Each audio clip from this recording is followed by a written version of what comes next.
আঞ্চলিক বৈষম্য নিরসনে ৩ দফা দাবিতে ঢাকা রংপুর মহাসড়ক অবরোধ করেছেন বৈষম্য বিরোধী ছাত্র আন্দোলনের শিক্ষার্থীরা। এছাড়া উপদেষ্টা পরিষদে উত্তরাঞ্চলে উপদেষ্টা নিয়োগের দাবিতে মহাসড়ক অবরোধ করে বিক্ষোভ মিছিল করেছে তারা।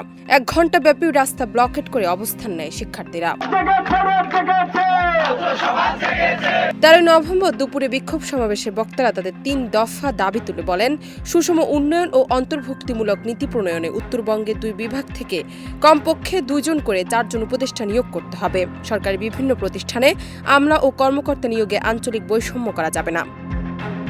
সেই সাথে প্রত্যেক উপদেষ্টা কার্যক্রমে অগ্রগতি সাপ্তাহিকভাবে জনসম্মুখে প্রকাশ করতে হবে। বিতর্কিত ও জুলাই বিপ্লবকে ধারণ করে না এমন কোন উপদেষ্টাকে অন্তর্বর্তীকালীন সরকারে রাখা যাবে না। পলিসি প্রণয়নে উত্তরবঙ্গে বৈষম্য বিরোধী ছাত্র নেতাদের পরামর্শ গ্রহণ করতে হবে। দাবি না মানা হলে কঠোর আন্দোলনের হুঁশিয়ারি দিয়েছেন ছাত্র জনতা। জান্নাত নিপু, দেশ রূপান্তর।